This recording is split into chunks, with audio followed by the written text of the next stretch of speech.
Hola, ¿qué tal? Bienvenidos a una nueva edición de Blue Book Files, como siempre a través de LDB Magazine. Y como cada martes, a las 20 horas, hora de Chile, me acompaña mi querido Terence. ¿Cómo estás, Terence? ¿Cómo Hola, está ¿cómo la tarde? están? ¿Cómo está la calor? Mucho calor esta tarde, una cosa ya habitual, que nos tiene un poco letargados, pero hoy día han habido buenas noticias, por lo menos acá dentro de lo que cabe. Así que andamos bien hoy. ¿Estuvo bien? Supe que tuvo un incidente por ahí con el techo de su casa. Bueno, el viernes pasado se cayó una sección del techo del cielo falso de la casa, pero ya está reparado. Ahora me toca hacer un montón de reparaciones secundarias, pero aparentemente ya mañana voy a tener que ponerme a trabajar en eso. Pero por ahora nos concentramos únicamente en Blue Book Files, en lo que vamos a hacer esta noche y el tema que es, asumo toda la responsabilidad de este tema porque se me ocurrió a mí. Exactamente. Y el Póngale tema nomás. que, y el tema que vamos a tratar, Catherine, ¿de qué se trata? Una pregunta, una pregunta que he escuchado muchas veces sobre el fenómeno ovni. Hace tiempo que no hablamos concretamente de ovni. Pero una pregunta que yo siempre escuché muchas veces decir, bueno, ¿qué va a pasar? ¿O por qué los ovnis no se manifiestan abiertamente para que todo el mundo los vea, para que no haya dudas, para que haya mucha gente que pueda sopesar información y compensarla, etcétera, etcétera? ¿Por qué no lo hacen? Chicos, lo han hecho muchas veces. Y Y aquí lo han hecho de estamos. forma bien particular. Vamos a dividir este programa en dos partes porque básicamente este programa nos vamos a concentrar en lo que ocurrió en Bélgica en noviembre de 1989, cerca más o menos de las 5:30 de la tarde, 29 de noviembre, en la ciudad de Eupen, en Bélgica. Y de esto hay implicancias bien interesantes y posibles conexiones con los experimentos que se llevaron a cabo en el Área 51, producto del posible accidente en Roswell, en Nuevo México, que ocurrió en el 47. Y además de esto, las conexiones que tiene con uno de los, no sé si divulgadores podría decirse, que es Bob Lazar. Exacto.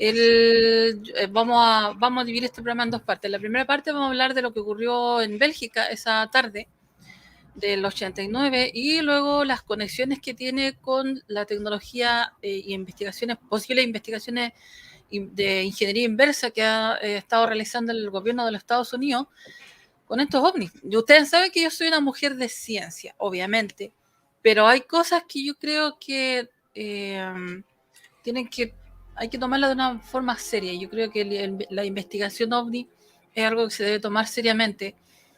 En su tiempo Bob Lazar habló harto sobre esto, fue perseguido también, incluso lo intentaron borrar del mapa, como se dice. Eh, y hay harto que hablar, así que me gustaría que la primera parte la comentara Terran, que él es el que se maneja más en este tema que yo.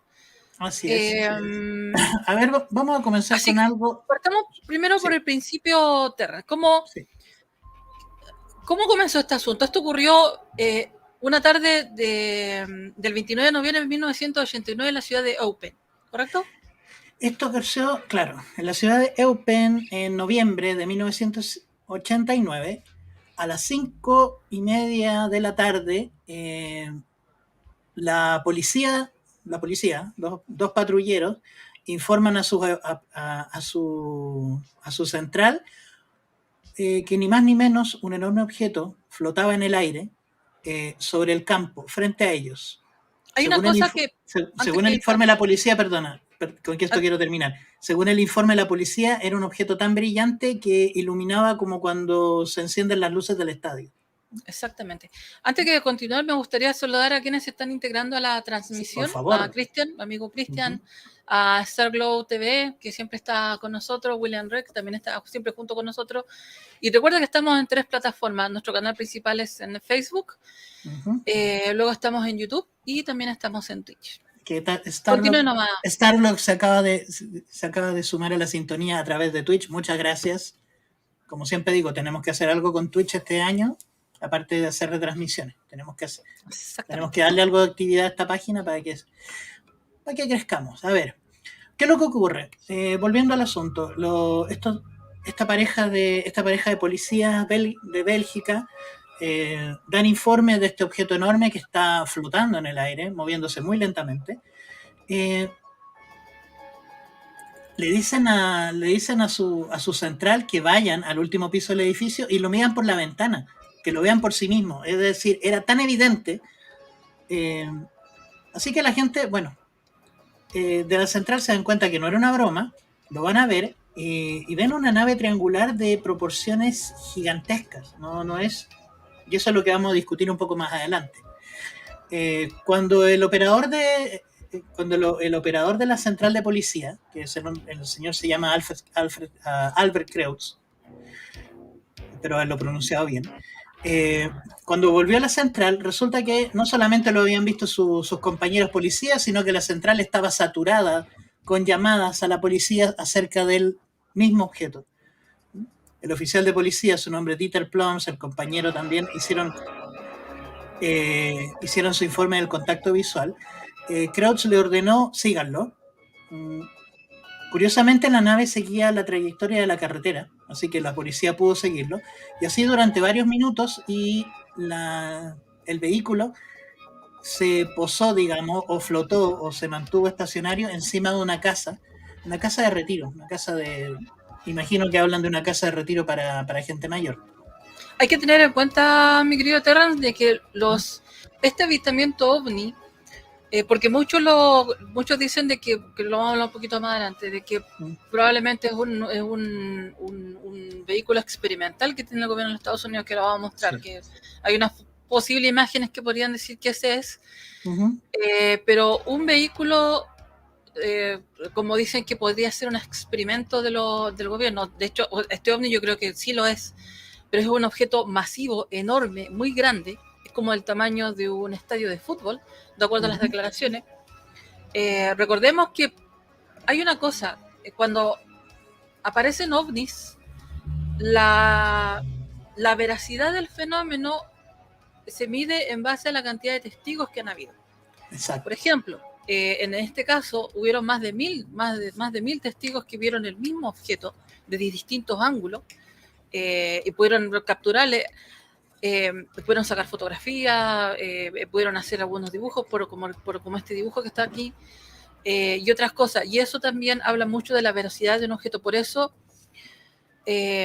muchos de los que investigamos el fenómeno OVNI y nos gusta sacar fotografías y tratar de tener algún registro, lo importante es siempre, si se ve el fenómeno y es captable a través de cámaras, tratar de hacer una panorámica de dónde está ubicado el fenómeno, dónde está ocurriendo el evento, y luego tratar de ver si hay más testigos que también lo están viendo, porque eso también ayuda mucho a la veracidad del fenómeno, porque muchas veces, a veces uno puede estar caminando, manejando por la carretera, o puede estar de excursión en algún lugar y solamente yo puedo ver el objeto, puedo sacar una fotografía, y puede estar sujeto a muchas interpretaciones. Entonces, por eso es importante cuando ocurran estos fenómenos, hay que tratar en lo posible de que haya más testigos y obviamente hacer un paneo al área donde está ocurriendo el fenómeno. Y de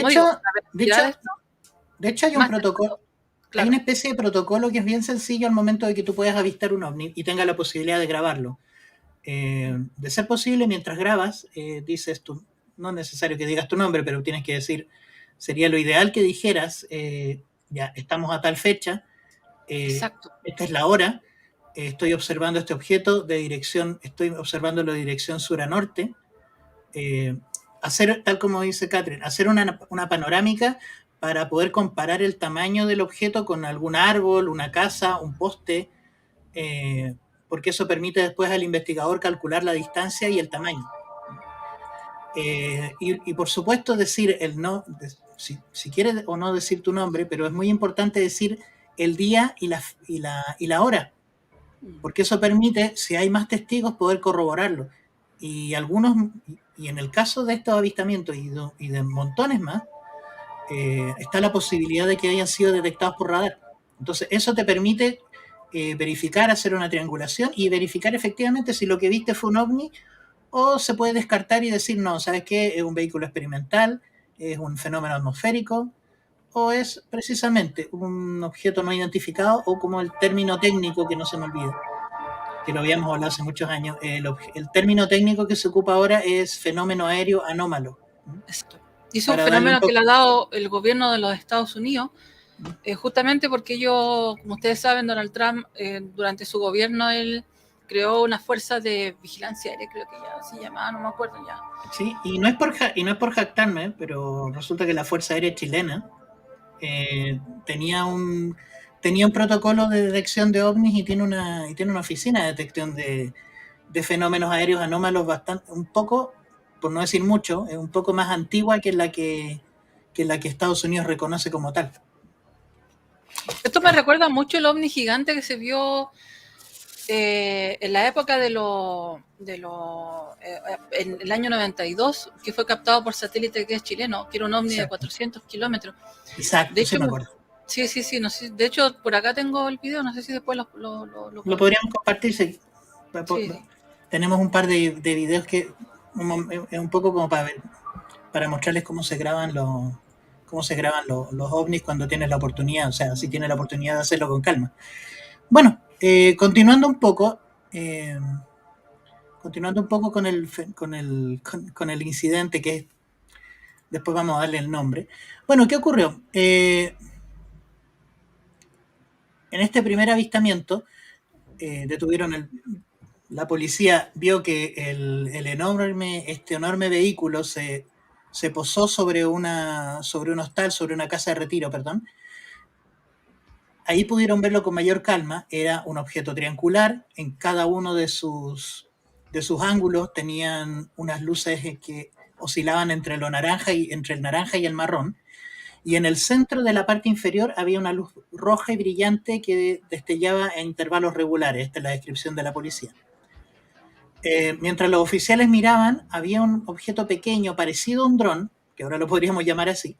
Un dron salió de la nave principal, destelló constantemente, sincronizada con la luz central, bajó, inspeccionó el área, se volvió a unir a la nave o al triángulo, y luego este vehículo continuó. Ahora, no solamente la policía, sino que esa misma noche por lo menos 13 personas o 13 informes diferentes se presentaron esa noche de otros compañeros de la policía, y a eso hay que sumarle al menos 60 testimonios más que se dieron esa noche. Ahora, a esto se le llama la gran oleada belga, porque este fenómeno ocurrió, tal como dijimos, empezó a finales de 1989, pero se extendió por lo menos hasta el año 1990, e incluso se dieron unos pocos más en los años siguientes. Por ejemplo, estos vehículos, lejos de negarlo y lejos de ignorarlo, esto salió en las noticias, fue comentado por un montón de medios. Recuerden que estamos en Europa y no en Norteamérica, donde les encanta negar estas cosas. Resulta que mandaron aviones de combate de la época, los F-16, a perseguir estas naves, pero no las pudieron alcanzar o no pudieron tener el mismo grado de maniobrabilidad de estas naves, de esta enorme nave. Como les digo, esto fue en noviembre del 89, y ya el 30 de marzo, este mismo vehículo fue vuelto a ver, otra vez registrado por la policía. Lo describieron de la misma manera: un ovni triangular gigante pasaba por encima, y el avistamiento fue corroborado por estaciones de radar. Exactamente, eso es lo que estaba preguntando recién Cristian. Me dice, yo voy a leer los comentarios porque Terran está viendo el tema principal. Cristian dice, la policía no emitió ningún comunicado. Sí, de hecho, justamente hubieron un montón de comunicados y reportes. Saludo a Pedrito Mendoza, que se está integrando, pero el programa lo puedes ver, Pedro, si está ahí en usted entra a la página del LP Magazine, a la fanpage, y lo busca, si está ahí, así que lo puedes ver en cualquier otro momento. Saludo a Luis Vergara también, que se está integrando a la transmisión. Y sí, me gustaría que viéramos, Terran, el video de esa época, donde aparece acá un reconocido periodista Eh, Digamos que uno de los lectores de noticias que fue muy querido en la época y todavía Exactamente, lo es. Saludo al señor Javier Miranda. exacto. ¿Se escucha, cierto? Sí. No, dale un poquito más. Dale más fuerte. ¿No? Un poco más. Este fue un avistamiento, no es el de Bélgica, sino un avistamiento en Chile, ¿cierto? Y sus servidores a través del mundo una foto que fue rápidamente eliminada desde Estados Unidos. En ella se aprecia un objeto elíptico frente a las costas de Chile. La termografía satelital alcanzó a ser capturada por el Servicio Aerofotométrico de Santiago y luego se entregó a las autoridades correspondientes. Lo curioso es que en 1996 se repitió el evento. Ahora la foto fue capturada por el Centro Meteorológico Regional de Antofagasta.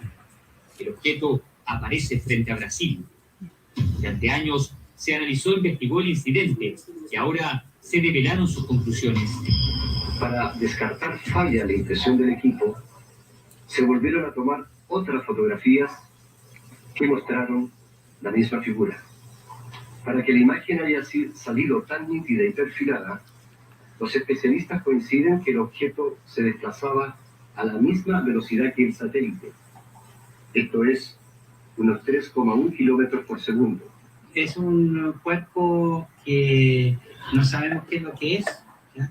Que tiene variaciones de temperatura y que es una prueba de que hay algo en el espacio que es necesario y amerita ser investigado. Pero podría tener un tamaño aproximado de unos 450, 500 kilómetros de diámetro. Aquí no hay pruebas, no, porque estas son máquinas automáticas las que hacen todo.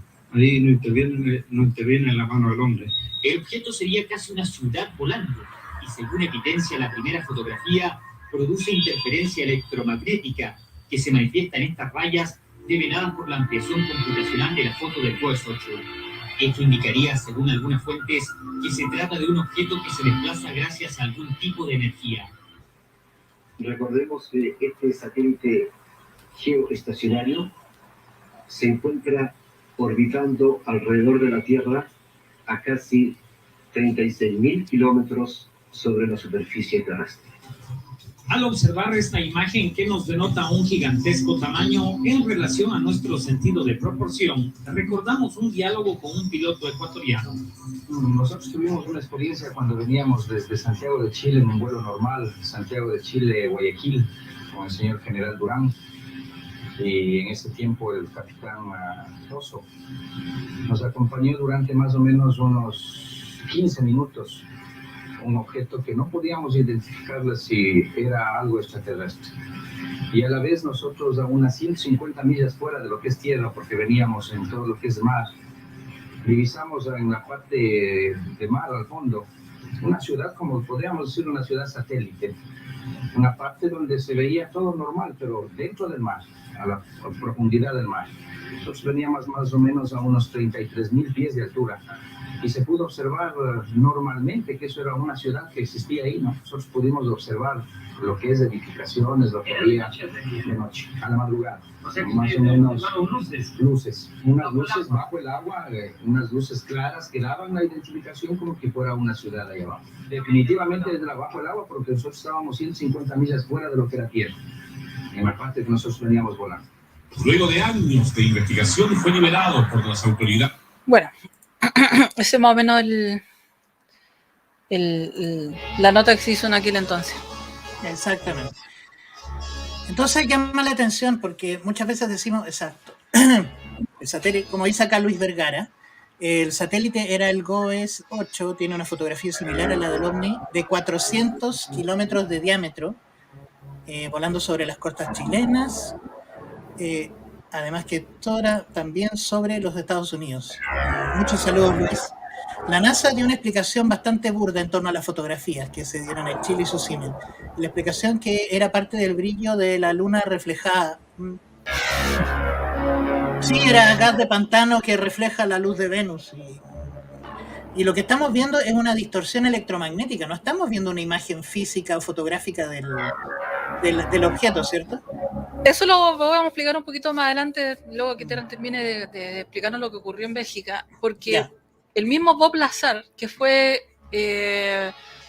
un ingeniero que fue llamado a la Área 51 para hacer retroingeniería a unas naves exóticas, él mismo relata cómo es el funcionamiento del OVNI y explica del por qué no se le puede sacar fotografía a estos objetos, porque dice que funcionan con un principio electromagnético que distorsionan el espacio-tiempo alrededor de estos objetos, algo así como una especie de distorsión gravimétrica, muy similar a lo que producen los agujeros negros.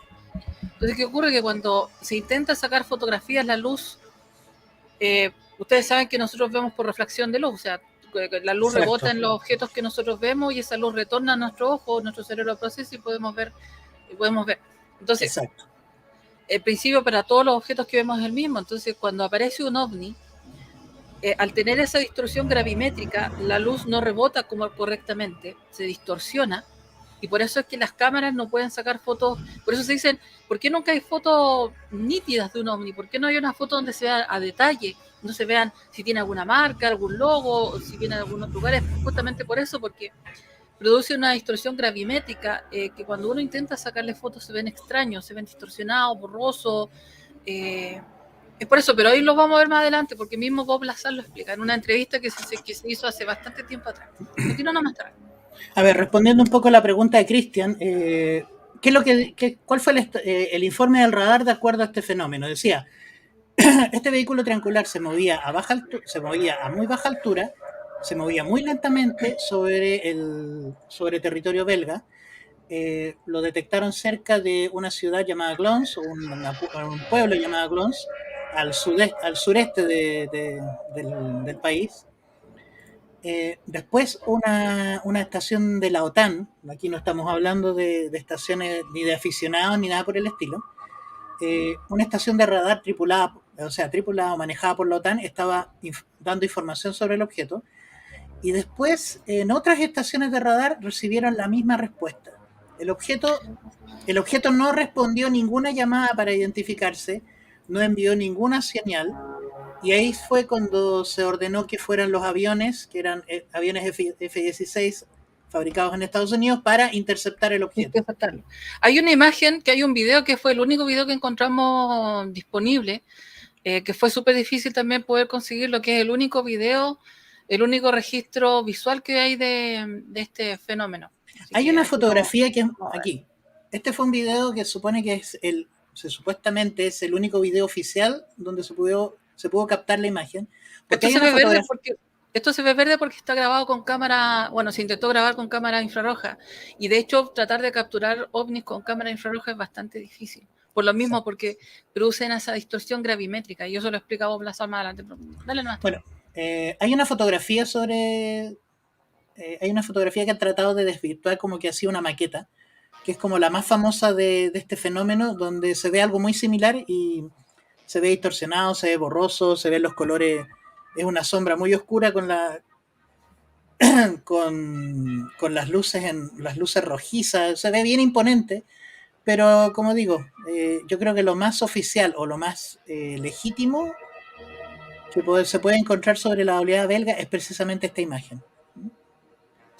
Lo vi, Cristian, sí, ese video que vimos recién. Lo que pasa es que yo lo estuve analizando ese video y la verdad es que no estoy segura si sea auténtico. Tiene características de ser algún tipo de animación por 3D o alguna animación más que... Lo vamos a analizar, porque yo creo que más que el vehículo en sí, lo que me desconcertó a mí y a ti fue el fondo. Sí. A ver, bueno, continuemos un poco. ¿Qué ocurrió? Los aviones fueron a interceptar el objeto. Uno de los radares del avión fijó el objeto, que apareció con esta forma de diamante o forma triangular. Lo fija, y cuando por fin el radar del avión fija el objeto, el ovni se mueve tan rápido que sale del alcance del radar. El avión lo empezó a perseguir y la persecución duró alrededor de 1 hora. Wow. El ovni terminó yéndose, no se pudo identificar, salvo que un par de otras detecciones de radar ocurrieron. El piloto del F-16 sabía que estaba consciente que perseguía algo que tenía una velocidad y una maniobrabilidad mucho más allá de las capacidades de los aviones que eran prácticamente la última generación en ese momento.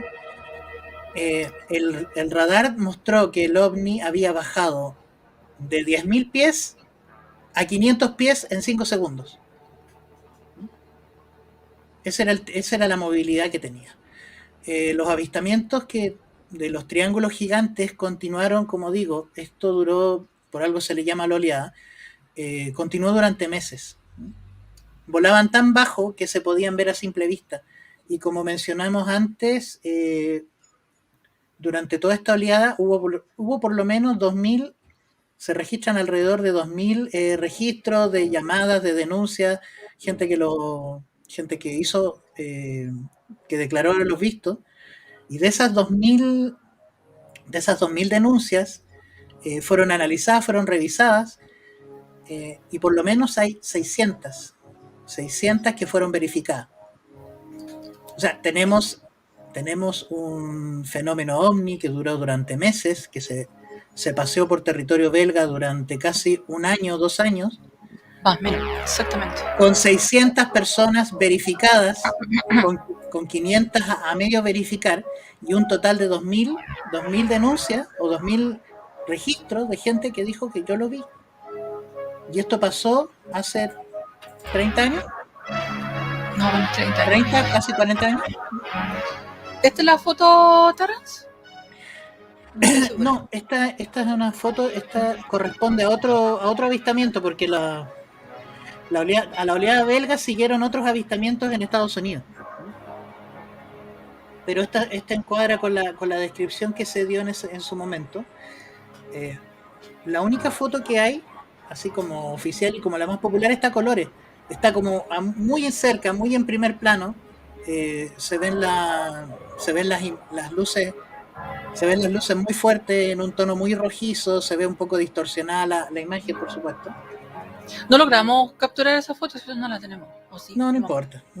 Pero si ustedes buscan, es muy difícil encontrarlo porque es una noticia, entre comillas, una noticia vieja. No, y de hecho cuesta harto encontrar información sobre esto. A mí me gustaría hablar un poco de la tecnología de esto, porque se habla mucho de que estos vehículos o estos objetos pertenecen a la Fuerza Aérea de los Estados Unidos, y de hecho desde 1900, lo curioso de esto, y ojo con esto, que desde 1940 es que están apareciendo estos objetos triangulares, que son o cuñas, o boomerang, o justamente con formas triangulares. De hecho, eso lo quería mencionar, o sea, el concepto de platillo volador viene del señor Kenneth Arnold en el año 47, pero él no vio un disco volador. Lo que él vio fueron una seguidilla de objetos con forma de boomerang, que volaban en fila, y él dijo que se movían como cuando uno tira un platillo en el agua y empieza a dar saltos, y el concepto de platillo volador viene de ahí. Pero lo que él vio fueron vehículos con forma con una forma más parecida a esto. Estos son bombarderos en realidad, no son, sí. Bueno, algunos podrían decirse que son ovni o vehículos de esa clasificación, pero... Estos bombarderos fueron experimentales, yo no sé si efectivamente lo llegaron a ocupar en la guerra. Esta es una fotografía muy bonita, de hecho, espectacular. A ver, Pedro Mendoza nos dice, en 1981, en La Joya, el capitán de la Fuerza Aérea Peruana, Óscar Santamaría, es el único piloto que le ha disparado un ovni. ¡Wow! Sí, recuerdo ese incidente, lo comentamos alguna vez en una charla. Se sospechó en ese momento de que a lo mejor los ovnis no solamente se movían en ondas electromagnéticas, sino que a lo mejor se movían en más dimensiones, a lo mejor se movían en cuarta o en quinta dimensión, por eso no son tan fáciles de atrapar o de detectar o de impactar. Yo me pegaría más la explicación que da Bob Lazar. Uh-huh. Hay un objeto que es el supuesto TR-3A Black Manta, que de eso no hay... coméntame un poquito sobre eso, porque tú también investigaste sobre eso. Yo tengo acá una imagen. Dentro de todo lo que investigamos no sabemos si esta imagen es auténtica o proviene de algún episodio de los Expedientes X, no sabemos de alguna serie de televisión. No, lo que pasa Mira, esta es una fuente que encontré en internet. Bueno, la fuente es la revista Mecánica Popular, la Popular Mechanic. Pero decía que el ovni triangular clasificado es un avión que nadie sabe a ciencia cierta si existe. Es un avión supuestamente un vehículo secreto que sería clasificado como el TR-3A Black Manta, que sería un avión de vigilancia que se usa como asistente para los bombarderos, para los bombarderos invisibles, el avión espía, no me acuerdo, el F-114 me parece que es, ¿no? Que su función sería asistir a los bombarderos para dar una marca, la marca con láser para señalar el punto donde tienen que atacar. El asunto es que este avión o este vehículo es, primero, no se sabe ciencia cierta si existe, se piensa que es teórico.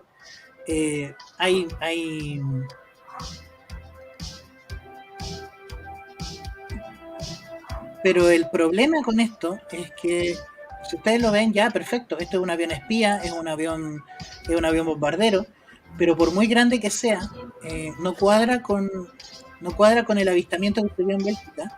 Y como dije, estos avistamientos de ovnis triangulares no solamente ocurrieron en Bélgica, sino que ocurrieron varios, como digo, ocurrieron bastantes más en Estados Unidos en los años siguientes. Hay una cosa que a mí me gustaría destacar de todo esto, que si bien es cierto, algunos dicen no, que son estos vehículos experimentales que tienen Estados Unidos, que son los bombarderos, pero los bombarderos son vehículos, son jets en realidad, en el fondo son jets, son vehículos para un piloto. Exacto. Y no es lo mismo que el objeto que se vio en Bélgica, que era un objeto gigantesco, de proporciones del tamaño, imagínense un estadio de fútbol volando sobre sus cabezas, imagínense las proporciones de eso, y cuántas tripulantes puede tener un objeto de esas proporciones. Y a mí me gustaría, porque nosotros mientras preparábamos el programa ayer con TR y todo, uno sabe que de repente uno empieza a hacer como conexiones, no sé si ustedes han visto esas pizarras que tienen los investigadores con fotos y las van vinculando con hilitos. Uno empieza de repente a hacer como... Uno empieza mentalmente a hacer hacer las asociaciones. Empieza, claro, a empezar a hacer conexiones y asociaciones, y curiosamente todo esto nos llevó al área 51, porque la Wikipedia, y ojo con esto, la misma Wikipedia dice que los avistamientos de los ovnis triangulares comenzaron en la década de 1940, y si ustedes bien saben, el incidente de Roswell de Nuevo México ocurrió en 1947. Exacto. Entonces, luego de eso, el mundo vivió un cambio bastante drástico después de esa época, porque nació el transistor, empezaron a hacer las pantallas planas décadas más adelante. Y digamos que se disparó la tecnología, ya había intentos de tecnología, era antes de la guerra, fue la época de los grandes inventores, todo lo que ustedes quieran, pero después de la guerra y después del incidente del Área 51, la tecnología empezó a avanzar a niveles pero aceleradísimos. Miren, yo tengo acá una imagen que me gustaría que viéramos. Me caigo. Para que se den cuenta cómo ha cambiado la tecnología. Luego del incidente de Roswell en Nuevo México, aquí yo tengo una imagen que es esta imagen. Esto es un transitor de tubo, que eran los que existían hasta la década de los 40. Y si ustedes se pueden ver la diferencia de eso a un transitor, es bastante grande. Un transitor es a ver si encuentro un transitor por acá. Un transitor es bastante pequeño. Transistor. Y de hecho hay transistores de distintos tipos. ¿Por qué me aparece la palabra radio en esta? Eso es lo que no me gusta de Google, que ahora todo te lo enchufa a la fuerza. Ya, aquí yo tengo una imagen, que esta la vamos a sacar de Google solamente. Esto es un transistor. Ahí está. Esos son los transistores actuales. Imagínense la diferencia que hay de un transistor antiguo, uno de estos, a uno de estos. O sea, eso estuvo, yo me acuerdo que cuando era chica, mi abuelo tenía una radio de estas antiguas, y esas cuestiones se calentaban, y había que prender la radio y esperar que se calentaban, la energía funcionaban. Imagínense el salto que dio la tecnología después del 47. Y luego de eso empezaron a ver, hubo un pic tecnológico bastante curioso. Y finalmente llegamos a la década de los 80, 70, cuando aparece Bob Lazar. Y él habla que justamente el ejército de los Estados Unidos estaba tratando de hacer retroingeniería de esto. Ahora, un poco extraño porque los ovnis se vieron primero en la década de los 40 y los ovnis triangulares se han visto más o menos como desde 1970 en adelante o hacia atrás, Terrence. Los primeros ovnis fueron vistos en la década del 40, los primeros, digamos, los primeros de tamaño, o sea, de forma triangular. Pero efectivamente, más o menos desde la década del 70 que fueron vistos con mayor regularidad los con forma triangular. Y de hecho Bob Lazar explica cómo funcionan estos ovnis, que era lo que yo le explicaba hace un rato atrás. Los ovnis utilizan un sistema de propulsión geomagnético, por decirlo de alguna manera. Es un principio muy parecido al que ocupan los agujeros negros. Crean una burbuja que aísla el objeto o la aeronave de su entorno. Entonces, por lo tanto, dentro del ovni no hay fuerza G, no hay velocidad de inercia tampoco. Adentro del objeto es como que, si tú te mueves dentro del objeto es como que estuvieras detenido, como que no hubiera movimiento, mientras que afuera el objeto puede hacer piruetas increíbles justamente porque no hay fuerza de gravedad que lo detenga, no hay aire tampoco que lo frene, ni ninguna fuerza física que lo pueda detener. Por eso tienen esa cualidad. Y Bob Lazar lo explicaba. Yo tengo una entrevista acá que vamos a ver de Bob Lazar. Que primero, antes de eso quiero... Formaba parte de mi trabajo de ingeniería inversa. Ahí está. Es decir, debíamos... Sí, aquí está el audio.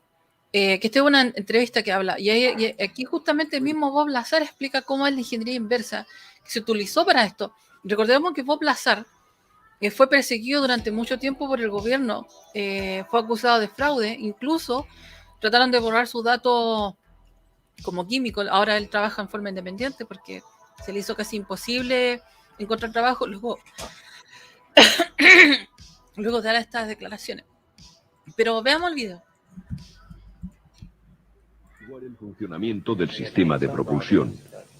Habían realizado ya algunos progresos, pero no sé exactamente desde cuándo se encontraba allí la nave, si llevaban 1 o 10 años analizándola.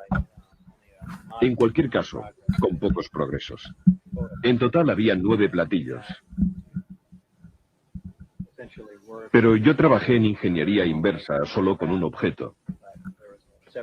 Estaban en hangares separados, y en cualquier caso, eran todos visiblemente distintos. ¿Le dijeron alguna vez cómo habían sido recuperados por el Cuerpo de Inteligencia de la Marina? No, en absoluto. La gente ha sugerido varias hipótesis, que habían sido derribados o que habían caído, pero no parecían dañados y por consiguiente tengo serias dudas sobre dichas hipótesis. ¿Podría describir los documentos informativos que le fueron facilitados y su contenido? Se trataba de un gran número de documentos, unos 120 informes muy concisos. En realidad me daban una idea general de las demás investigaciones llevadas a cabo sobre el vehículo volador. Luego había otros documentos que describían los estudios metalúrgicos llevados a cabo en otras partes de la nave. En definitiva, eran cortos resúmenes del trabajo desarrollado por los diversos grupos y viceversa. Supongo que también ellos recibirían unos informes, breves relaciones sobre el trabajo desarrollado por mi grupo. ¿Indicaban el lugar de procedencia de los extraterrestres? Sí, el sistema Zeta Reticuli. No sé si la información se obtuvo de la propia nave o de mapas estelares o de instrumentos de a bordo. ¿Había información sobre esta civilización, sobre su historia o sobre contactos anteriores con el género humano? No exactamente. En ningún sitio podía leerse "fue así".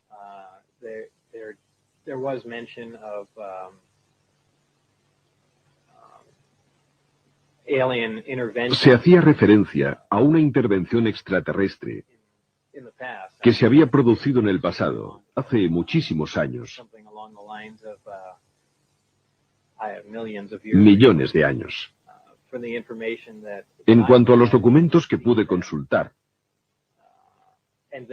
aunque repito que eran relaciones muy sintéticas, resúmenes documentales, no sé si eran auténticos o falsos, solo puedo hacer suposiciones. No obstante, las informaciones sobre el sistema de propulsión eran todas verdaderas, estoy seguro, porque trabajaba en ello. Por lo demás, solo se hacía mención de un contacto con la Tierra que se había producido hacía más de 10.000 años, de alteraciones genéticas que habían dado lugar a un ser simiesco y otras declaraciones de esta índole. Bueno, ahí está más o menos. ¡Ay! Casi se me va el micrófono. Explicaba un poquito de la boca del mismo Bob Lazar cómo funciona los ovnis. No sé si tú quieres comentar algo.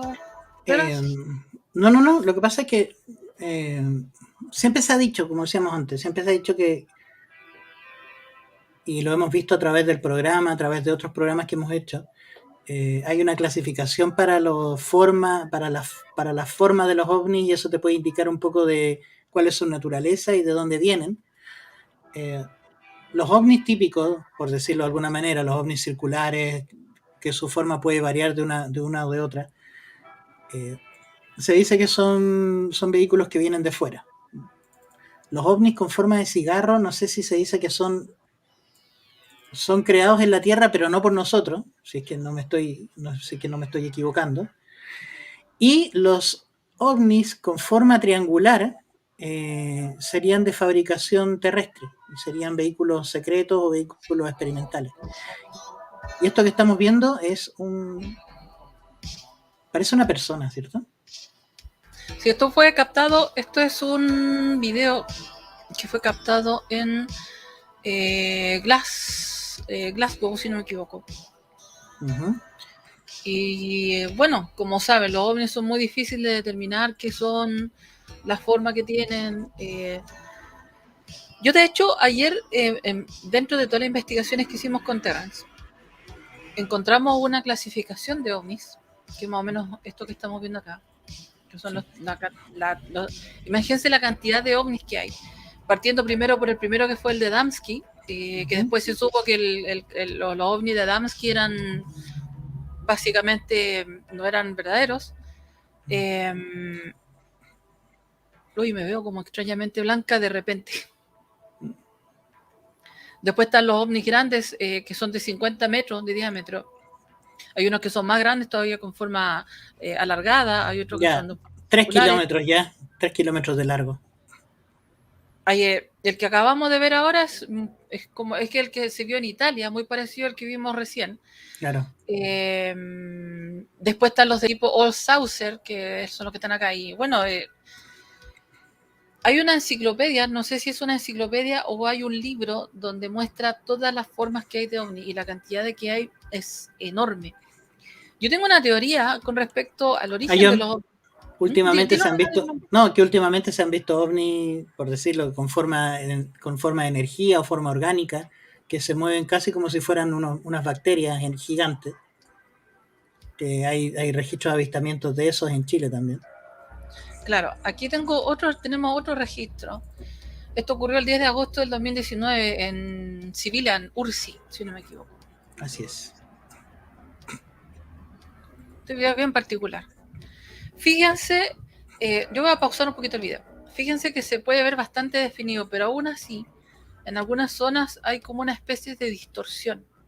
Y es justamente lo que explicaba Bob Lazar, que eso lo vamos a ver en el próximo video, porque hay 3 fragmentos del video de Bob Lazar que me gustaría que pudiéramos ver. A mí me sorprende cómo pudieron grabar esto, porque la verdad, claro, seguramente lo grabaron con el teléfono y por eso se ve que tirita, porque cuando tú haces zoom con el teléfono se nota más el pulso malo que uno tiene, entonces hay que decir, eso sí, que el pulso el pulso de este señor está impecable, o sea, porque esto está con zoom, está tratando de verlo con la mayor calma posible. Aquí lo podemos ver un poco más. Y mientras tanto él está relatando en italiano qué es lo que está viendo, lo que decíamos antes. Él da su nombre, da el día que lo ve, ahí lo tenemos 10 de agosto, probablemente también dio la hora, y también la dirección hacia donde lo estaba viendo. Y esto lo pueden ver en su canal de Esto lo pueden ver en su dirección de internet que está ahí abajo. Aquí lo podemos ver con mayor detalle haciéndole zoom al video. Y hay otro más que recién mencionó, que lo vio recién, que lo vio el Cristian, que fue alguno de los videos. A mí este video en particular me produce curiosidad, porque a ratos parece como si fuera un montaje. Los fondos parecen que hubiesen sido hechos a través de algún sistema de software digital como Unreal, por ejemplo, que Unreal permite hacer videos con un realismo increíble. Yo de hecho les puedo mostrar videos que he hecho en Unreal y ustedes lo pueden ver en mi canal, a ver si encuentro uno. Entonces hoy día de repente hacer falsificaciones de algunos videos. A mí lo que me pasa con este video, yo me acuerdo cuando estos videos los presenté en un programa anterior que teníamos cuando trabajábamos con Tu Zona X, con Radio Tu Zona X. Estos videos estaban recién salidos en esa época, en el 2019. Y a mí lo que me pasaba con este video es que más que el ovni, lo que no me convence es el entorno, el fondo. Y ese es el que me genera mis dudas. El otro no me genera tanta duda como este. Y además que me recuerda mucho a los ovnis descritos por Adamski. Miren, yo les voy a mostrar un video. Este es un video de un short film que hice yo, que se llama Mars. Esto está hecho en Unreal. Y si se fijan, lo vamos a ver completo. Por eso digo yo, hacer videos de ovni hoy día, con la tecnología que tenemos, no es difícil. O sea, yo me acuerdo que en la década de los 90 tenía un conocido, Alex Solea, que le mando un saludo, que él con la tecnología de la época, con 3D Max, con un poco de recursos de la misma internet y con mucho talento, podía falsificar avistamientos ovnis. Sí, de hecho yo tengo acá un video. Este video lo hice yo. Esto fue hecho con Blender. Uh-huh. Las texturas se hicieron en Blender. Y el resto se hizo con Unreal, que es un software para generar ambientes en 3D. Y fíjense el realismo que produce, que se puede hacer. Entonces por eso el ovni que vimos recién, el que destacó Cristian recién, me parece un poco curioso.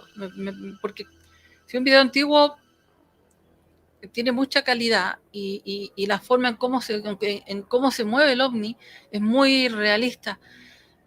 Yo aquí traté de simular, por ejemplo, un escenario en Marte donde se pueden encontrar ruinas.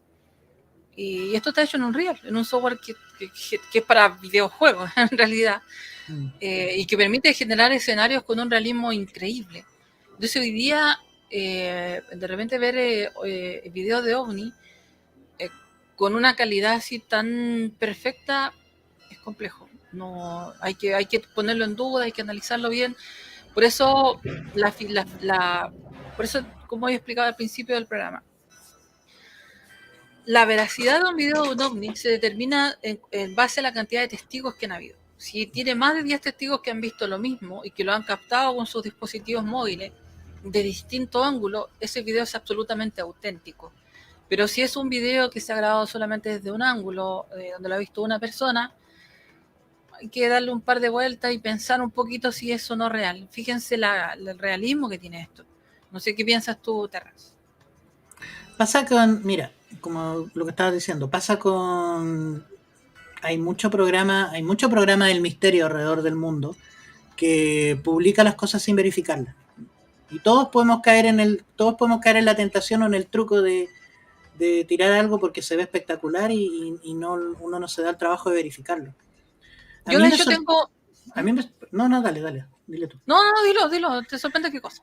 No, a mí me sorprende, como decía antes, cuando la primera vez que supe sobre la famosa oleada de Bélgica, como nos decía aquí Pedro Mendoza, el caso de los ovnis de Bélgica, que es precisamente de lo que se trató el programa de hoy, que fue un avistamiento pero masivo como pocos han habido. Mucha gente lo vio, la gente lo pudo ver con mucha calma, con mucha calma, a poca distancia, pudieron verlos en detalle, pudieron verlos hacer pudieron verlos operar, moverse, interactuar, si dentro de lo que cabe con el terreno. Y esto ocurrió en la década del 90. Y hay gente que todavía sigue diciendo, no, estos son trucos, estos son... No estamos diciendo de dónde son. Nadie puede saber eso hasta que hable con ellos. Yo tengo acá un video. Sí, Vale. nomás. Pero que el fenómeno existe, o sea, el fenómeno existe, el fenómeno está comprobado que existe. Los gobiernos lo están admitiendo. El gobierno norteamericano admitió que ya el año pasado, el 2020, admitieron de que el fenómeno OVNI existe. Acá en Chile se admitió mucho antes, y de hecho hay oficinas que en el ejército, oficinas que investigan el fenómeno y lo tienen clasificado y llevan un registro. Yo hice un experimento, dale no, sí, porque estoy no, así dale, como... dale. Yo hice un experimento hace el 2020, o sea, un par de años atrás. Exacto. Yo hice un video simulando una grabación hecha desde un telescopio semiprofesional, donde yo con el telescopio se podían ver 2 ovnis pasando por la luna. Cuando yo hice este video en su momento, produjo un impacto súper grande que incluso en canales de México, yo de hecho acá están los comentarios cuando yo hice el video, un canal de México de investigadores de ufología tomaron este video como real. Así que esto lo hice yo. Véanlo ustedes mismos y ustedes díganme. Porque aquí es cuando yo digo, con un poco de conocimiento, bueno, yo tengo conocimiento bastante amplio, ustedes saben que yo remastericé Superman. Entonces, si tú tienes un buen manejo en software de modelado 3D de hecho yo simulé acá el audio del viento, haciendo la idea como que se grabó con un telescopio mirando por la ventana, y con este experimento yo me di cuenta que la gente fácilmente puede caer en falsificaciones sin siquiera investigar un poco. Entonces por eso hay que tener mucho cuidado. Esta luna que ustedes están viendo es una luna que yo hice en 3D, la hice en aquel entonces con 3D Max. Se hace con una técnica que se llama modelado por niveles. Entonces tú tienes una textura con sombreados, entonces se la agregas a un objeto esférico y automáticamente te genera los niveles. Entonces yo cuando hice este experimento, mucha gente creyó que este ovni era real, incluso apareció en algunos canales de México que lo comentaban como un fenómeno real. Entonces yo digo, hay que tener cuidado con estas cosas. A mí me gustaría que viéramos, no sé si te parece, Terra, en la segunda parte del fragmento del video de Bob Lazar, porque el último dura 4 minutos, este es cortito, dura 1 minuto 29, ¿ya? Así que me gustaría que lo analizáramos también. Déjame cargarlo en la plataforma. Bajar el volumen a la musiquita. En primer lugar, el objeto del proyecto era analizar la nave. Si se hubiera tratado de un aparato de Estados Unidos, no habríamos perdido tiempo en tratar de entender cómo lo habíamos construido. En segundo lugar, por las dimensiones del equipamiento interno, por el tamaño de los asientos y por los materiales utilizados, absolutamente desconocidos para nosotros. Y por último, por el carburante, el elemento 115, que en realidad no existe. Estos datos han de sumarse a las informaciones que me fueron facilitadas, en las cuales se indicaba claramente que se trataba de una nave extraterrestre. Existe un solo color dominante, un gris peltre. El exterior es también de este mismo color. No tiene aristas. En el interior, todo el equipamiento tiene una forma redondeada, incluso los asientos y los espacios para los amplificadores. Es como si hubiesen sido fundidos y luego modelados con estas formas curvilíneas, incluso las uniones entre las paredes y el pavimento. El interior es esencial, muy abierto. El uso del espacio no parece en absoluto funcional. Hay 3 puentes. El más bajo alberga los amplificadores montados sobre bases móviles. En el puente central, desde donde se accede al interior de la nave, están los asientos y los amplificadores. Y luego está el puente superior, un sector limitado al que yo no tenía acceso, no sé qué podía haber allí. En primer lugar, más o menos como explicado menos el interior del ovni. No sé si quieres comentar, Tamás. te tengo bloqueado. Espérate, que te muteé. Ahora sí. Sorry. No, sí, es que tenía un perrito ladrando acá, el perro del vecino. Bueno, a mí me llama la atención lo que dice, que lo que mencionaba Adamski, y eso, algo que siempre me llamó la atención, cuando mencionaban de que estos vehículos parecían no tener uniones, no tenían remaches, parecía todo construido de una sola pieza. Sus formas redondas, sin grandes ángulos.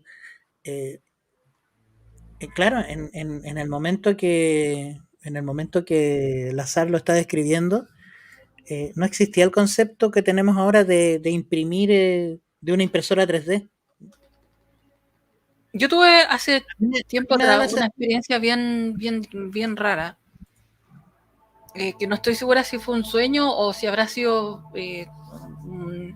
algo, pero fue una experiencia extracorporal también, donde a veces me pasa, yo lo he comentado varias veces, que tengo esa experiencia. Y lo hemos tratado también en otros programas acá, sobre las experiencias Exactamente. extracorporales. Y una de esas tantas experiencias, recuerdo una vez que yo desperté a los pies de la cama de mi dormitorio, justo mirando como para la puerta de mi dormitorio. Y yo dije, ¿cómo me desperté? No, o sea, soy sonámbula otra vez. Y de repente siento como que hay alguien en el dormitorio. No sé si ustedes saben esa sensación como que hay alguien en el dormitorio, como que hace un ruido, no sé cómo explicarlo. Y de repente miro al lado hacia mi... porque yo estaba mirando como hacia la pared, miro hacia la derecha y veo una niña que era pequeñita. Bueno, yo soy una mujer bastante alta, yo mido 1,73 m. Y era una niña de 1,50 m y tanto, yo podría decirse, si me llegaba más abajo del hombro, podría decirse, hasta el pecho quizás. Y era una niña muy extraña, me recuerda mucho a los niños híbridos.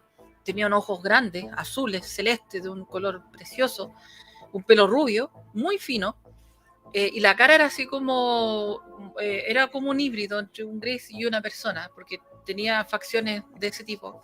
Y la niña me toma de la mano, y no la escucho hablar, sino que la escucho hablar en mi cabeza, donde me dice que no me asuste y que me tiene algo que mostrar.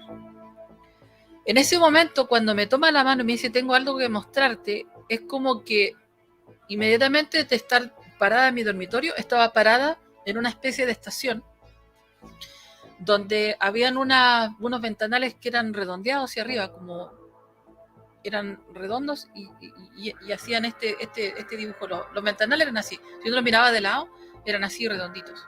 Y una persona era de este porte, así chiquitita más o menos. Y había como una plataforma que entonces uno se paraba acá y había una baranda y podía mirar hacia abajo también. No lo vi, pero se veía la baranda, había algo ahí. Y se veían las estrellas, pero no podía identificar dónde estaba porque no se veían planetas, nada. Y era como un pasillo. Y diviso en la lejanía que habían como caminando especies distintas de seres, podría decirse. Yo esto no lo había comentado nunca en el programa. Y la niña me toma la mano y me dice, no te asustes, me dice, porque quiero que veas algo. Y me doy la media vuelta a mi espalda y al frente mío había una puerta. Que no me acuerdo si era de media redondeada o cuadrada, ya no me acuerdo ya, porque esto fue hace tiempo atrás. Y pasamos por la puerta y la puerta no tenía bordes, o sea, no se abría y luego cuando cerraba no se veían bordes, o sea, no como uniones como las puertas que tenemos nosotros aquí.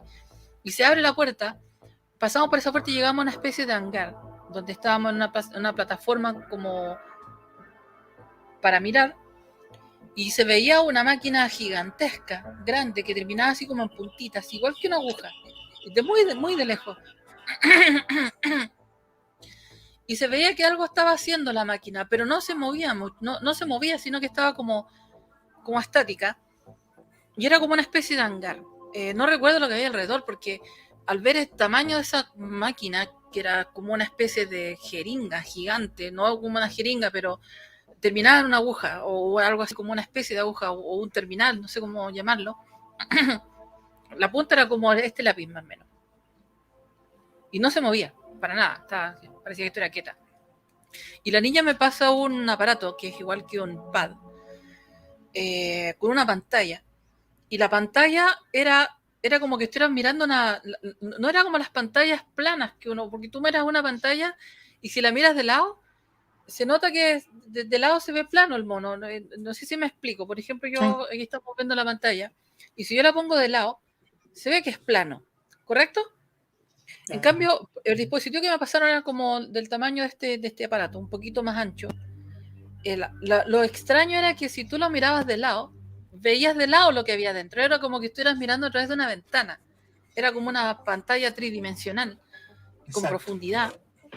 Y me mostraba a la niña en la pantalla, porque no tenía controles tampoco, me mostraba en la pantalla que esa máquina tenía una aguja microscópica, y ella me decían de que sus naves no las construían de la forma como lo hacíamos en la Tierra. Ella me explicaba que ellos imprimían a nivel molecular sus vehículos. Entonces, ellos habían logrado, me explicaba que su tecnología les permite mover las moléculas de los elementos, de todo, y pueden construir lo que ellos quieran, incluso crear nuevos elementos para sus vehículos, para la ropa y todo lo que ocupan. Y me decía que esta máquina imprimía a nivel molecular. Y claro, después yo lo asocié porque las impresoras 3D tienen el mismo principio que existen hoy día. Y yo en ese entonces todavía no conocía la existencia de las impresoras 3D, o sea, eso debo reconocer.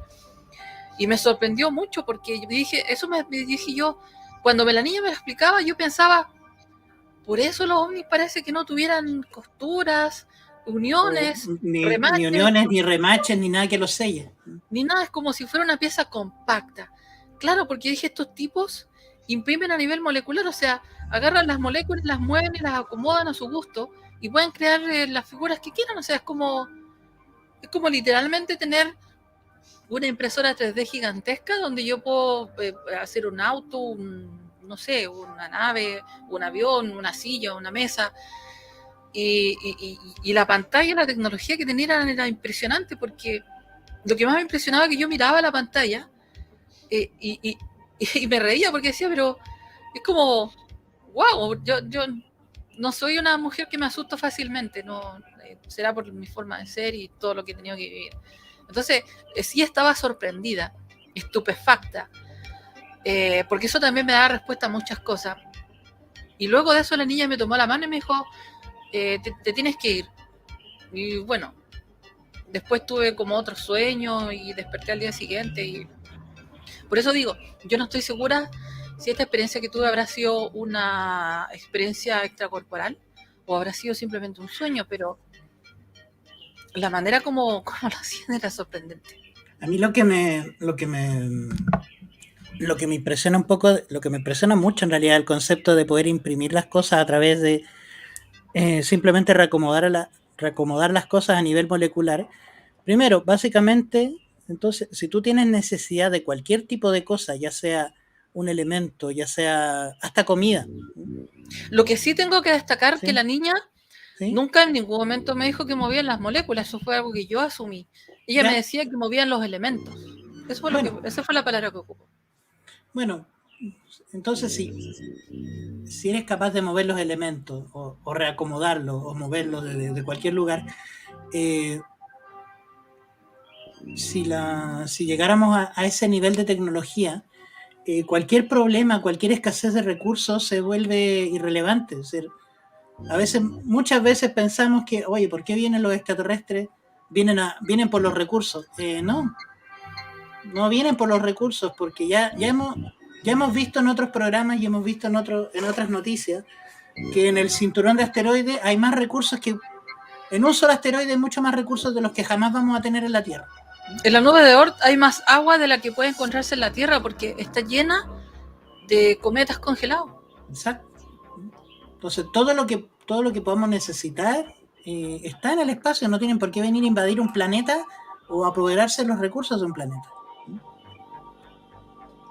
Entonces se vuelve a la misma pregunta. Es decir, cuando encuentras una respuesta se generan dos preguntas más. Es decir, bueno, si no vienen por los recursos, si no vienen por nosotros, si no vienen para alimentarse de nosotros o lo que sea, entonces ¿a qué vienen? Yo creo que pueden venir por nuestra genética, y eso lo explicaba el investigador Salvador Freixedo. Nosotros hicimos un especial también de Salvador Freixedo, y él explicaba harto sobre esto. Él hablaba de que ellos están aquí por nuestra genética, básicamente. A mí me gustaría que viéramos el último fragmento de esta entrevista que se le hizo a Bob Lazar. Y ya estaríamos como casi por cerrar el programa de hoy. El sistema es impresionante. Está compuesto por dos partes. Los amplificadores de... Ahí está. El sistema es impresionante. Está compuesto por dos partes. Los amplificadores de gravedad.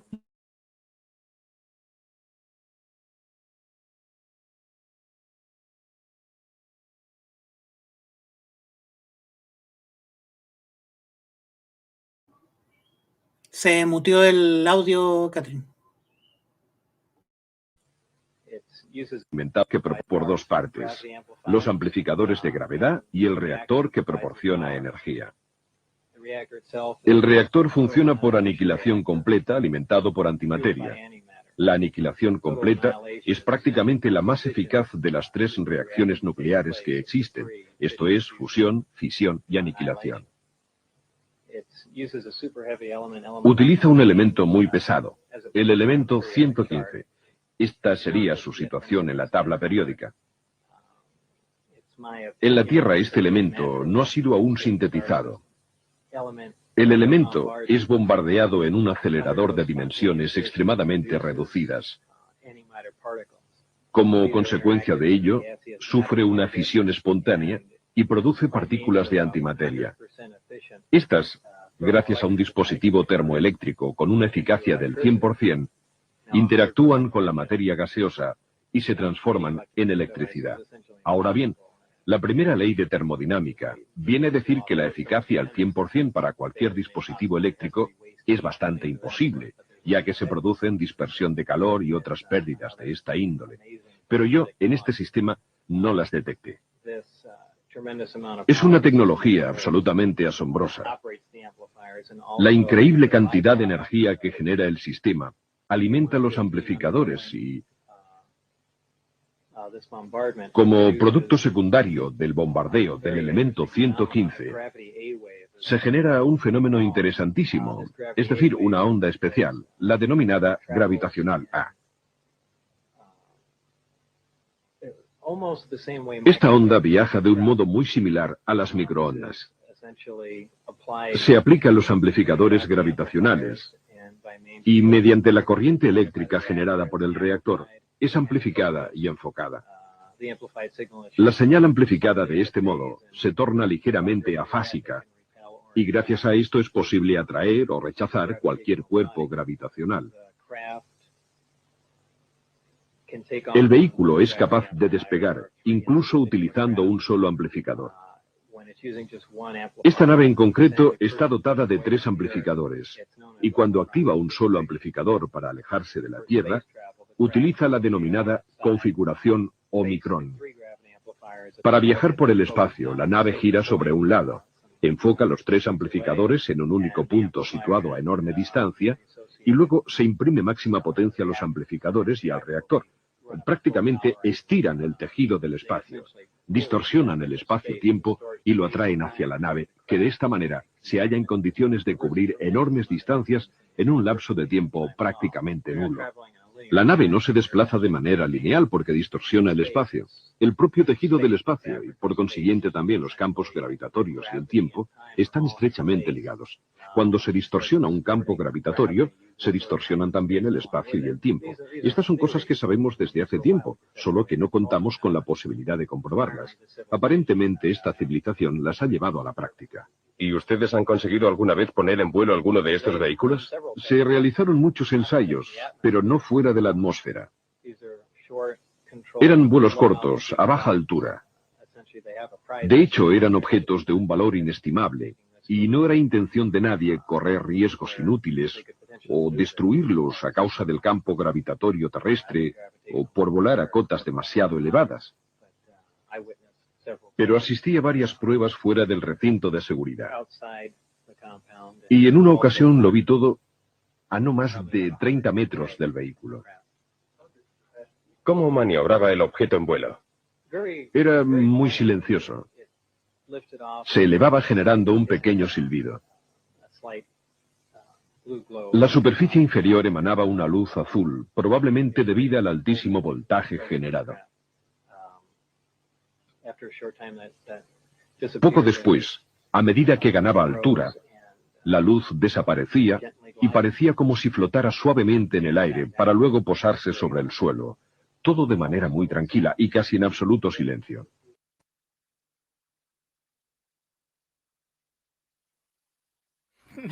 Me pongo media torpe con los dedos.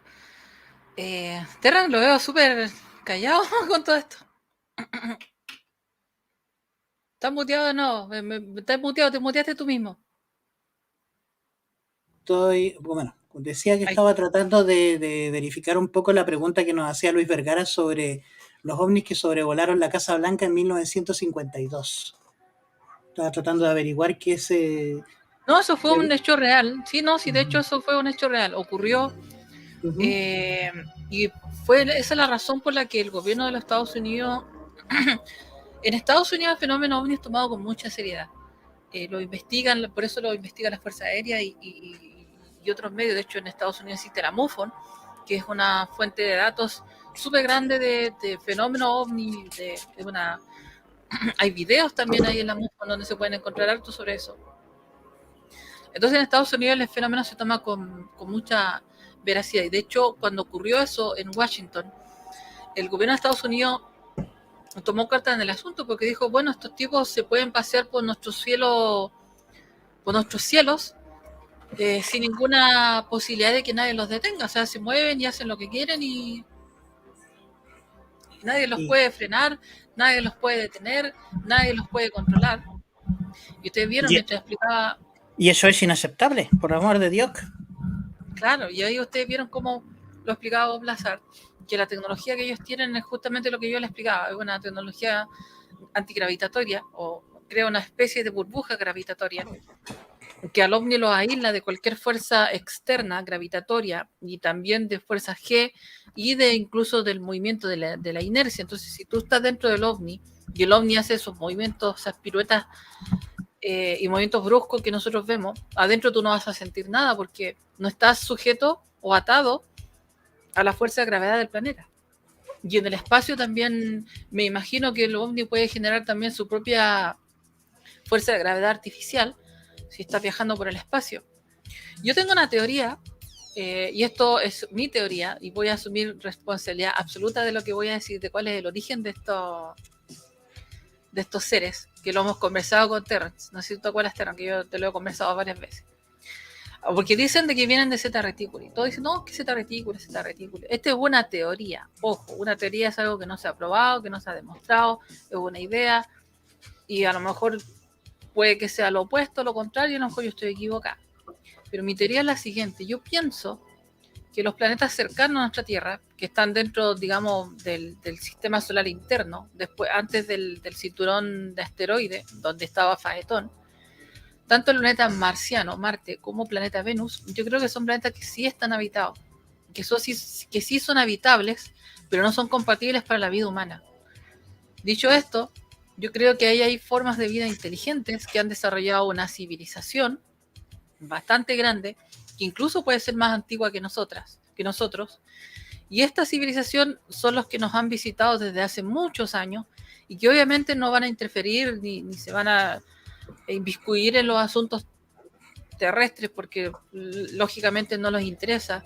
Y yo creo que si vienen a este mundo vienen con propósitos geológicos o antropológicos de investigación, más que nada, más que con propósitos de tratar de raptarnos, conquistar la tierra y qué sé yo. Por eso sí llevan algunos seres humanos y que les desarrollan algunos experimentos genéticos, porque eso pienso. Y que todo lo que dice la NASA de que son planetas que no son habitables y todo lo demás, no lo sé. Yo creo que no es tan así. No habitable a lo mejor para nosotros como seres humanos. O sea, lo que quiero decir es que las fuerzas de gravedad que han descubierto en Marte y en otros planetas que son terribles para la vida humana y donde no es compatible, y si estamos en Marte nos vamos a durar 3 minutos y nos morimos, y para qué hablar de Venus. Yo creo que sí son compatibles para otras formas de vida, y que quienes nos visitan aquí en la Tierra, porque dada la cantidad diferente de ovnis que hay, yo creo que vienen desde esos mundos, que son así como ocurre en nuestro planeta, que hay países, continentes y cada uno tiene sus vehículos y sus naves con sus propias formas, yo creo que también en Marte pueden haber distintos países o continentes extraterrestres con distintas tecnologías, igual de avanzados, más antiguos que nosotros, que nos vienen a visitar de vez en cuando y que están ahí. Eso creo yo. Y que eso que dicen de que no están habitados, que son planetas desérticos y que prácticamente nosotros somos los únicos con suerte de estar aquí, no me lo creo tanto. Esa es mi teoría. Así como hay una cantidad de diversidad, hay una diversidad enorme de ambientes, de paisajes, de ecosistemas en la Tierra. Eso tiene que replicarse en los mundos que tenemos alrededor. Exactamente. Exactamente lo que decías antes. O sea, la Tierra es un planeta habitable para el humano, pero no todos los sectores de la Tierra son habitables para el humano. Y habitable para otra forma de vida. Mira qué interesante lo que dice Pedro. Dice, hay teorías que los habitantes de Marte huyeron de una catástrofe planetaria y un grupo se quedó en la Tierra y nosotros somos los últimos hijos de Marte. Yo tengo una teoría también al respecto de eso. Yo tengo mis propias teorías. Y también me hago responsable de esto, que si estoy equivocada, excelente. Y si tengo razón, que me traigan la Tierra. Porque yo creo que nosotros los seres humanos somos los invasores de este mundo, somos nosotros los blanquitos. Y que las personas de color son los verdaderos habitantes de este planeta. Ahora ustedes me van a decir, no, pero ¿cómo puedes decir eso? Muy simple. Si ustedes saben, hace millones de años atrás, entre Júpiter y Marte existía un planeta que se llamaba Faetón. De eso hoy día solamente queda un cinturón de asteroides y no hay nada más de ese planeta. Uh-huh. Entonces yo siempre he pensado que en Faetón existía una raza que éramos nosotros, nuestros antepasados, que probablemente eran gigantes, altos, blancos, así como medio rubiecitos, como dicen, dada la distancia y la ubicación de este planeta con relación a nuestro Sol, y que este planeta fue expuesto a una catástrofe estelar de proporciones gigantescas que destruyó el planeta, y la tecnología que tenía esa raza les permitió construir arcas, escapar de este planeta, tratar de terraformar Marte, que Marte pudo haber sido una luna de este planeta, y lo trataron de terraformar y llevarlo a la órbita donde está hoy día, y no funcionó, y empezaron a morir, y empezaron a buscar potenciales lugares donde podían venir, y dijeron, vamos a la Tierra. Y esto, yo estoy hablando que esto ocurrió hace millones de años atrás, no miles de años, sino que millones de años, o billones de años atrás, quizás. Como dice Bob Lazar, que dice que hubo una intervención extraterrestre hace millones de años, pienso lo mismo.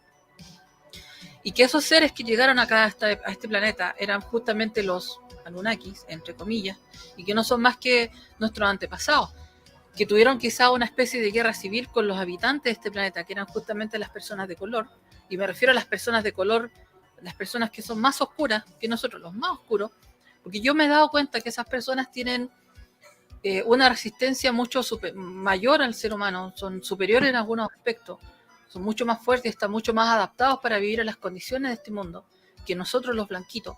Nosotros los blanquitos nos ponemos al sol, los más blancos sobre todo, a mí me pasa, que yo soy blanca como la leche, me paro un rato al sol y me da insolación, así que tengo que andar siempre forrada con bloqueador solar. Mientras que las personas de color, las personas más oscuras tienen mayor resistencia, entonces yo creo que la Tierra pertenece a ellos. Ellos son los verdaderos habitantes de este mundo. Y todo lo que está escrito en culturas antiguas fueron los ancestros de ellos, que se encontraron con nuestros ancestros, los blanquitos, que llegamos acá a la Tierra a invadir. Y ustedes saben qué pasa cuando una raza superior invade una raza inferior. ¿Quiénes se convierten en esclavos? Los inferiores. Y durante siglos, las personas de color fueron esclavos. Entonces, yo creo que mi teoría es esa. Nosotros somos los invasores y que los planetas que están alrededor nuestro están habitados por otras especies que para ellos su medio ambiente donde viven está bien, mientras que para nosotros es incompatible. No sé qué crees tú. Bueno, yo una vez escuché una frase cuando le preguntaron a alguien, ¿la gente de la Tierra está sola en el universo? Sí, decía. ¿Pero no hay vida en otros planetas? Sí, hay vida en otros planetas, pero ellos están solos también. A mí lo que Me gustaba esa produce- frase, pero bueno, estás Daniel hablando- Muñoz te está rebatiendo la teoría. Daniel dice, pero es que estás ignorando todo el proceso de origen de la biodiversidad a través del proceso evolutivo. Estamos hablando de millones de años atrás, de miles de miles de años atrás. Claro, donde posiblemente estos seres, cuando llegaron aquí a la Tierra, obviamente la Tierra siempre ha tenido su diversidad, su biodiversidad. Sí, por eso, repito, somos nosotros los invasores, no estoy ignorando eso.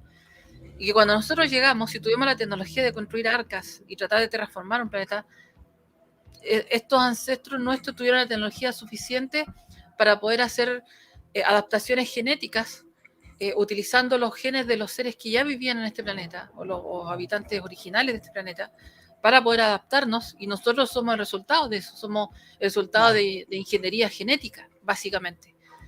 Que con el pasar de los años, obviamente, ha habido un pequeño grado de evolución, porque yo lo que estoy hablando ocurrió hace millones de años atrás, no hace miles de años ni cientos de años, sino que millones de años atrás, hace mucho, mucho, mucho tiempo.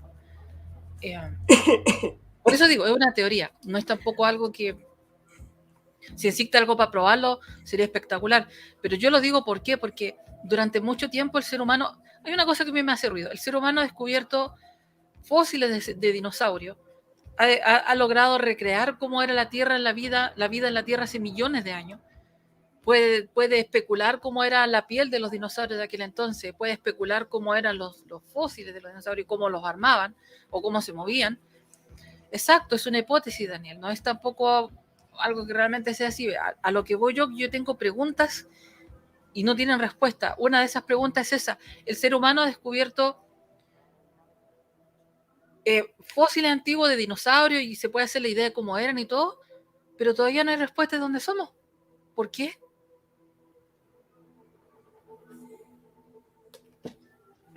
Hay tecnología para descubrir todo lo que ha ocurrido hace millones de años atrás. Podemos imaginarnos cómo eran los dinosaurios y nosotros no. ¿Por qué? Pedro Mendoza nos dice acá que ha escuchado que cada 10.000 años la Tierra se regenera y que en esa última regeneración fueron los habitantes de la Atlántida. Y existen pruebas de un científico griego que inventó los engranajes 2 años antes de Cristo, pero por culpa de una invasión romana fue asesinado y el mundo perdió quizás a una versión de Tesla. O sea, sí, Daniel, hay algunas, pero vuelvo a repetir, todo eso es circunstancial. Porque, mira, yo te voy a poner el siguiente ejemplo. Tú tienes un hueso. Cuando hacen excavaciones, por ejemplo, y encuentran los huesos de dinosaurio y otros, hay especies que murieron juntos. Entonces es muy difícil. Yo no entiendo cómo es que cuál es la. Por eso repito, el proceso de reconstrucción de los dinosaurios que hacen es también a partir de hipótesis y teorías. Entonces no es algo que exactamente se pueda probar. Tú sabes que cada una especie, y esto es cierto, esto ocurre en geología. Si tú tienes, por ejemplo, nuestra especie, nuestras construcciones, dentro de 1 millón de años, todo eso la naturaleza lo va a borrar. Y no va a haber nada que exista, no va a haber bueno, si es que existe alguna raza superior o más desarrollada que tenga la tecnología, podría hacer a lo mejor algún tipo de prueba para poder determinar qué raza existió en aquel entonces, pero en 1 millón de años cualquier especie, raza o lo que exista es borrada. La naturaleza en ese sentido es bien, no sé qué palabra ocupar, bien dura. Entonces, si existió una raza, si existió una especie, en 1 millón de años, si desaparece, en 1 millón de años la naturaleza se encarga de borrar casi todo tipo de rastro. Por eso me parece muy curioso y muy extraño que se hable de, no, es que los dinosaurios eran así, que los dinosaurios eran esto. Hay una investigación que salió en una revista científica, y no es de un solo paleontólogo, de varios, que ellos explicaban de que la forma de los dinosaurios, cómo esto está basado en hipótesis que no realmente son comprobables. Busquen la información, si es cosa de investigar. Yo por eso digo, lo que yo digo son teorías, es una hipótesis, más que una teoría. Y bueno, y si se comprueba que estoy equivocada, espectacular. Y si no estoy equivocada, que me trague la Tierra. Está callado, Terrence. Pedro dice, no, estaba leyendo, Pedro dice, no sabemos qué color, cuál fue su color ni su forma. Y el ADN solo puede servir con máximo 200 años de antigüedad, al menos con la tecnología actual. Exactamente. Sería bonito poder recuperar animales extintos. Y Starblock nos dice, nos recomienda los libros de Lloyd Oye sobre la evolución humana y la intervención genética. Sí, ese libro lo he visto. Creo que lo he visto por ahí. Sí. No sé si hay algo más que quieras agregar, Terrence, porque yo creo que estamos como llegando al final de nuestro programa de hoy. Estamos llegando a los 90 minutos de programa. Así que creo que podemos dar por cerrado el programa. Lloyd Pye, perdón. Lloyd Oye, claro, me sonía raro. Sí. Creo que podemos dar por cerrado el tema el día de hoy. Simplemente yo lo que quería decir con este programa es decir, chicos, los ovnis, los objetos voladores no identificados, los fenómenos aéreos anómalos, se han manifestado durante mucho tiempo, han sido vistos por mucha gente, han habido avistamientos masivos, y sin embargo han pasado 30, 40 años y nos hacemos las mismas preguntas que han obtenido respuesta hace bastante tiempo. Seguimos haciendo la vista gorda. Exacto. Hay gente que, bueno, yo no tengo problema, yo conozco mucha gente que cuando yo le hablo de ovni me dice, Katy, estás loca, o sea, ¿qué estás hablando? No. Pero la verdad es que yo respeto las creencias de todo el mundo. Hay gente que apoya mucho la teoría de la evolución y no hay problema con eso, está bien. Yo personalmente no creo en la evolución, o sea, creo que en cierto modo, lo que sí creo que nosotros, o las especies existen a través de una especie de evolución guiada, no sé por quién, o por quiénes, o por qué. Lo que sí, porque yo siempre he dicho, trato de apegarme mucho a la ciencia, pero tampoco me cierro la posibilidad de que puedan existir este tipo de fenómenos. El fenómeno ovni está ahí, y si tú tienes una cámara, puedes ponerla, o de repente con el celular todos los días a cierta hora, puedes agarrar una cámara y tratar de grabar el cielo y en algún momento vas a captar un objeto. Yo he tenido la oportunidad de ver varias veces objetos, de hecho en la noche, en el día, en la tarde, entonces, y siempre me he preguntado quién construyó esos objetos. O sea, es difícil, es muy fácil distinguir una bolsa o un cartón que está flotando en el aire de un objeto que se mueve de una forma inteligente. Esa es la diferencia. Y me refiero a una forma inteligente, es como que estuviera piloteado por alguien. Porque no hay que pensar que los objetos extraterrestres son como peces que se mueven en el aire así, sin ninguna... por instinto. No, son aparatos que están piloteados por formas de vida inteligentes. Entonces...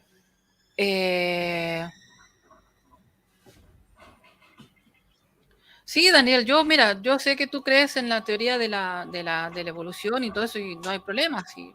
Cada cual es libre de creer en lo que yo quiera, en lo que ustedes quieran. Yo tengo mis hipótesis, tengo mis teorías y es en base a investigación. Yo también creía mucho en la teoría de la evolución y yo pensaba que eso era la única realidad, pero después empecé a leer, a investigar, a buscar información, a contrastar la información y empiezas a dar cuenta de que la ciencia oficial tiene agujeros, y cuando uno cree solamente en una sola cosa, ya sea solamente en la ciencia o solamente en lo ovni, eso se convierte en dogma.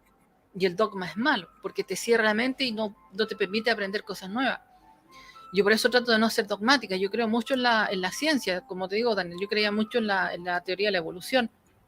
Pero hay agujeros, tiene ciertos problemas esa teoría. Si tú la investigas con paciencia y la analizas bien, te vas a dar cuenta que tiene algunos problemas. No la estoy negando, pero sí creo que hay algo ahí. Y por eso no hay que ser dogmático. O sea, no es que la evolución y se acabó y no hay más. No. Yo creo que uno tiene que tener la mente abierta a distintos puntos de vista, a distintos ángulos de visión. porque eso te ayuda también a aprender otros conocimientos. No sé, algo querías decir tú, Terran, porque estaba leyendo los comentarios también interesantes. Pedro nos dice, Exacto. lo único bueno es que la Tierra está estado regenerando sola. No, eso fueron noticias maravillosas cuando empezó la pandemia. Como lo primero que nos dicen que la capa de ozono empezó a cerrarse, que empezaron a recuperarse flora y fauna que se creía que estaba perdida. Y eso es algo que descubrieron, ¿sabes cuándo, Pedro? Lo descubrieron con la tragedia de la Torre Gemela, en el momento que Nueva York decidió cerrar decidió cerrar todos los accesos, no podían salir ni entrar aviones y no podían salir ni entrar barcos. Entonces, incluso toda la producción pesquera de la ciudad de Nueva York tuvo que detenerse alrededor de, no sé si fue un mes o 2 o 3 semanas. Pero en esas 2 o 3 semanas, la cantidad de vida marina que apareció en la bahía de Nueva York era impresionante. Es decir, en esa época, y después lo vimos todos con la pandemia, a veces la mejor manera de ayudar a la Tierra, ayudar al ecosistema en la Tierra, es no hacer nada. Es que no exactamente, o sea, hacer nada, no, lo que trata de decir Terran es como... Yo, a ver, aquí me voy a meter en las patas de los caballos, porque esto es tema de debate. Se habla mucho del tema del calentamiento global, que somos nosotros los seres humanos los principales responsables del calentamiento global. Yo pienso que el calentamiento global es un cuento que nos han inventado para poder generar, para lucrar. No estoy diciendo que no esté ocurriendo, sino que lo que estoy tratando de decir es que el calentamiento global como título, como se explica, como lo dicen los medios y todo el mundo. Lo que pasa es que lo que dicen es que... No quiero que se distorsione lo que quiero decir. Digo, ¿por qué el calentamiento global es una estrategia publicitaria? Lo voy a decir de esa manera. Porque en realidad lo que está ocurriendo en nuestro mundo, o sea, si bien es cierto, está ocurriendo un calentamiento global y estamos viendo cambios en muchas zonas de nuestro planeta, es porque hay un desplazamiento de los ejes magnéticos. Entonces, al existir un desplazamiento de los ejes magnéticos, nuestro planeta está expuesto a las radiaciones ultravioletas de nuestro Sol. Por lo tanto, eso puede producir un fenómeno de calentamiento global. Produce un fenómeno que algunas zonas sean más frías que otras y otras zonas sean más calientes que antes no lo eran. Y eso es lo que está ocurriendo. Lo malo de esto es que hay ciertas organizaciones que tienen el poder económico que se están agarrando de esto y van diciendo, no, es que es el ser humano el culpable de esto. Y la verdad es que yo creo que si el ser humano tiene causa en esto, debe ser el 5% o el 10%, porque la especie humana, si nosotros creamos una línea de tiempo desde que existe en nuestro planeta hasta el día de hoy, y en nuestro planeta Tierra tiene 4.500 millones de años aproximadamente, la raza humana ni siquiera tiene seamos generosos, 300.000 años, versus 400.000, 500 millones de años. O sea, nosotros hemos estado parados en nuestro planeta por no más de 3 minutos, si nos vemos en tiempo, versus un planeta que ha existido, no sé, en 24 horas y nosotros hemos estado parados 3 minutos. O sea, ¿eso será suficiente para afectar un ecosistema completo? Yo honestamente creo que no. O sea, la contaminación existe, la polución existe. Pero eso, ojo, pero eso durante el año de pandemia salieron muchas noticias que incluso Hong Kong o Tokio, si no me equivoco, que uno de los países más contaminados que existe en el planeta, tenía sus cielos limpios. Y eso ocurrió en cuestión de meses. Ni siquiera fue algo que necesitó que ocurriera en décadas. Exacto. A eso me refería. Y a eso me refería en el sentido de no hacer nada, no hacer esas campañas eternas de no, este día vamos a tener restricción vehicular, vamos a hacer esto otro. Y a veces fue simplemente, ¿sabes qué? Quédense en casa por 6 meses a ver qué pasa. No, Terran, yo pienso que esto va mucho más allá de eso. Yo pienso que este asunto del calentamiento global nos aprieta a nosotros, a las personas, a quienes trabajamos todos los días y nos sacrificamos por tratar de llevar un plato de comida a nuestras casas, a nuestras familias, y nos aprietan a nosotros. Consuma menos agua, consuma menos electricidad, no gaste tanto combustible, no ocupe bolsas plásticas, recicle, y nos aprietan a nosotros y a las multinacionales que producen toda todos estos materiales no los apretan. Yo digo, ¿por qué no, en vez de hacer televisores de plasma que tienen de obsolescencia programada, que duran un par de años y después tienes que comprar otra? Ahí esto estás creando contaminación al mundo. Estos aparatos electrónicos vienen con obsolescencia programada. Tú compras un aparato de estos y en 3 años está obsoleto. ¿Y dónde va esta basura? Claro, es cierto que reciclan algunos componentes y otros más, pero el resto sigue siendo basura. ¿Por qué mejor no le dicen a Nokia, oiga, señores de Nokia, o a Samsung, ¿por qué no crean televisores que duren 20 años? ¿Por qué no crean teléfonos celulares que duren 15 años? Con teléfonos celulares que duren más, hay menos desecho. Con pantallas Smart TV que duren más años, hay menos desecho. A mí yo siempre he dicho, y con todo ese dinero que pueden ahorrar, pueden construir plantas desalinizadoras y pueden sacar agua del mar. Sino que todo lo resumen a dinero. No, es que voy a perder plata, es que no quiero. Yo creo que lo que están haciendo con el tema del calentamiento global es bastante egoísta. El calentamiento global está ocurriendo, pero no por fenómenos. El ser humano no es el único causante. Hay un fenómeno geológico que ocurre en la Tierra cada cierto tiempo y es cíclico, y por eso está ocurriendo. Y el tema de la contaminación, que nos estamos yendo por otro lado, sí. Aprieten a las multinacionales, a las que fabrican vehículos, a las que fabrican teléfonos celulares, a las que fabrican tecnología, que en vez de que creen productos con obsolescencia programada, mejor hagan productos que duren más. Así hay menos contaminación, menos desechos. ¿Qué está viendo? No. Estaba apagando esto que me estaban llamando. No, sí. Bueno, yo lo decía montones de veces. Todavía tengo guardado un iPhone 4 que está completamente obsoleto. No se puede actualizar. No se le pueden colocar en nuevos programas. Y el teléfono funciona impecablemente bien. Solo que no hay ningún software que se le pueda ocupar para que pueda seguir funcionando. Y es súper triste. Porque no sé cómo reciclarlo, no sé cómo reutilizarlo. Pero está ahí. Bueno, lo que decía antes, hay que diferenciar dos cosas. Uno es el cambio climático y lo otro es la contaminación. La contaminación nos afecta directamente a nosotros. Con la pandemia nos dimos cuenta que si dejamos de contaminar, la Tierra se regenera muy rápido, mucho más rápido de lo que esperábamos. Tal como dice Cristian, para eso se tiene que agotar el petróleo, porque estamos en una época en que no se tratan nuevas tecnologías hasta que lograste sacarle todo el dinero posible a la tecnología actual. Exacto, y ojo, Terrance, que ya están empezando a explotar la tecnología de los autos eléctricos, y acá en Chile se prevé que para los próximos 5 años van a empezar a aparecer autos eléctricos. En algunos países del mundo, no recuerdo exactamente dónde, están dando una bonificación a las personas que compran autos eléctricos, pero los autos eléctricos están llegando con un precio elevadísimo. Porque vienen con una carga impositiva tremenda.